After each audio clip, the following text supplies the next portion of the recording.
Our next presenter found inspiration for her honors thesis in her passion for Irish dance.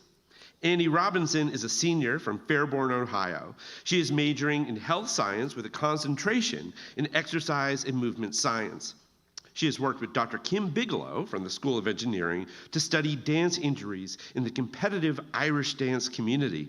Annie is graduating this spring, but she won't be leaving us yet because she's already enrolled in a doctoral program in physical therapy right here at UD. Let's give a very warm welcome to Annie.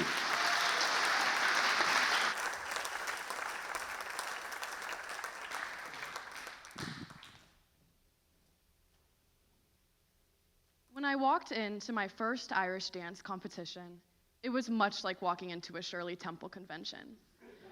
I was suddenly surrounded by hundreds of girls with giant curly wigs, fake eyelashes, and dresses covered in Swarovski crystals. At first, when I was a beginner, it was hard to overlook all of the glitz and glam of the older dancers. But as time went on, I quickly realized what the truly mesmerizing aspect of Irish dance is: the constant balance between artistry and athleticism.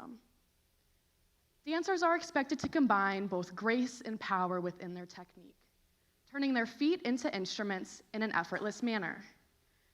This balance, however, is not always present, which is something I was repeatedly reminded of throughout my 10-year competitive Irish dance career.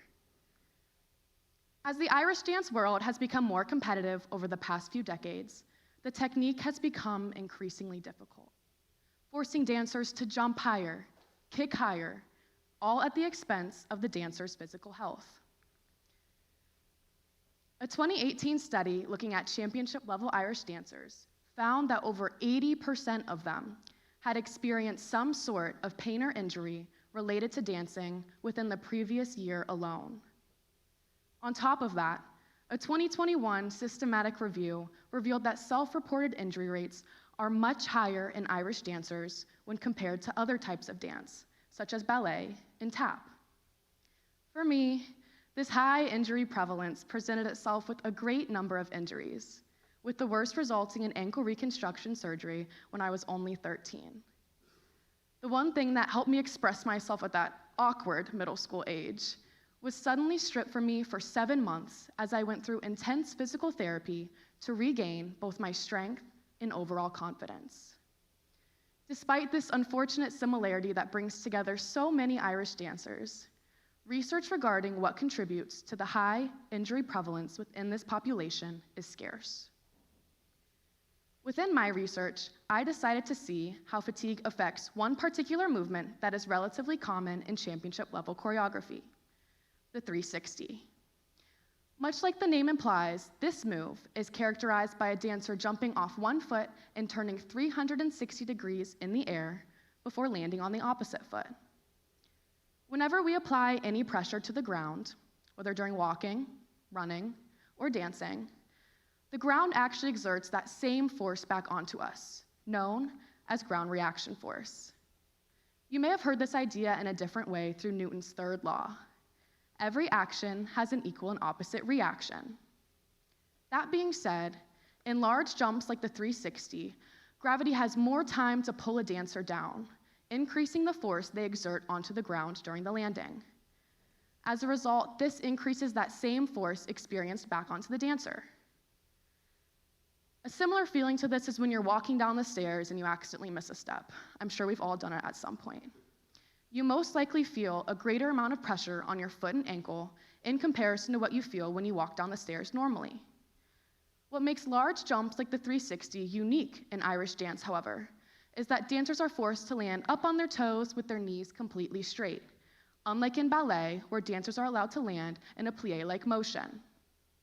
That being said, this specific technique causes the force of the landing to solely be absorbed by the foot and the ankle, rather than letting the knee take some, increasing the risk for injury. To make matters even worse, the majority of this force is concentrated within the forefoot due to the lack of structural support within Irish dance soft shoes, which are a leather slipper-like shoe with only a 2 mm cushion present at the toe and the heel, similar to the thickness of a nickel. To take this to another level, I decided to see if fatigue had any effect on how dancers land this particular move. When a dancer is performing the 360 under total body fatigue, it is much more difficult to stop that turning motion before continuing on into the next move. When you combine the increased ground reaction force from the jump itself with the changes of center of pressure that the foot is experiencing during the landing, negative outcomes can occur. Just like when stepping on a rock, if your center of pressure is located more on the lateral side of the foot, you can easily roll your ankle, resulting in a sprain, or cause a stress fracture to the outermost metatarsals. On the other hand, if your center of pressure is located more on the medial side of the foot, you can cause damage to the innermost bones. In order to test this, I had Irish dancers who are in the highest competitive level from both local dance schools and the University of Dayton's Irish Dance Club come in for a testing session. Within each of these sessions, dancers performed a series of both non-fatigued and fatigued trials of the 360, with all trials landing on a force plate. This force plate was able to record both the ground reaction force being produced, in addition to the location of center of pressure throughout the entire duration of the landing. For the non-fatigue trials, dancers simply performed the 360 following a 5-minute warm-up with low overall exertion levels. After these trials, however, dancers went through an Irish dance-specific fatigue protocol, characterized by the repetition of skips and sevens, which are shown in this video.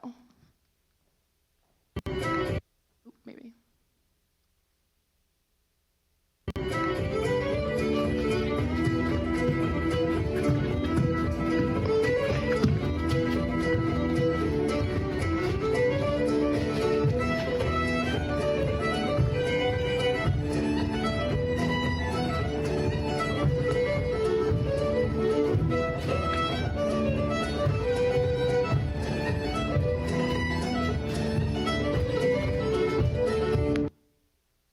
This protocol was performed to traditional Irish dance music and repeated until each dancer reached a specific rating of perceived exertion, or RPE, on Borg scale.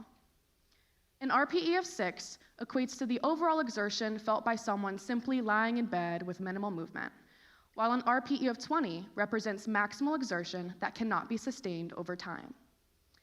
For this particular study, dancers were instructed to continue dancing until they reached an RPE of 17, which equates to how a dancer feels at the end of their routine in competition. Once they reached the specific level, they immediately went into the 360 in order to determine the effects of fatigue on landing forces. After running statistical analysis on the ground reaction force data, it was discovered that there was a significant difference between the non-fatigued and fatigue trials on the left foot, with a greater downward force present following fatigue. The right foot, however, had no significant difference. In regard to the center of pressure data, there were no significant differences found, but similarly, the left foot was trending towards significance. What makes this interesting is that Irish dancers are expected to have symmetry between their lower limbs, since all movements are performed on both the right and the left foot. This data, however, showed that fatigue tends to play a greater role on the left foot. Moving forward, additional research should be done in order to discover potential reasons for why the left foot may be affected at a greater capacity. In the meantime, however, dance teachers can implement the 360 at the beginning of a dancer's routine before fatigue sets in order to prevent potential injury that may occur due to that increased force. Focusing on factors that decrease injury rate within the Irish dance community can help protect the physical and mental health of the 6-year-old beginner, the 13-year-old who has been sidelined from their career due to injury, the professional 21-year-old dancer on tour, and the 45-year-old who simply enjoys dancing as a form of physical activity. But this isn't just about Irish dance. This is about something so much more. If we as a society want to continue to enjoy the arts, we have to understand the importance of safeguarding the overall well-being of artists themselves. Artists of all types are constantly sacrificing some part of them, whether physical or emotional, in order to produce beauty into this world. When artists are protected and empowered, they are then able to continue creating meaningful work that enriches lives.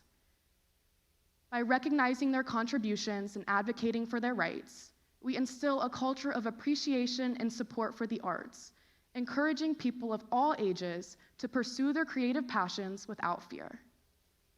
Focusing on protecting artists, including dancers, can help ensure that the 7-year-old who immediately fell in love with Irish dance doesn't have to worry about a career full of devastating injuries, but can instead continue to do what she loves to do most, including perfectly landing the 360 injury-free. Thank you.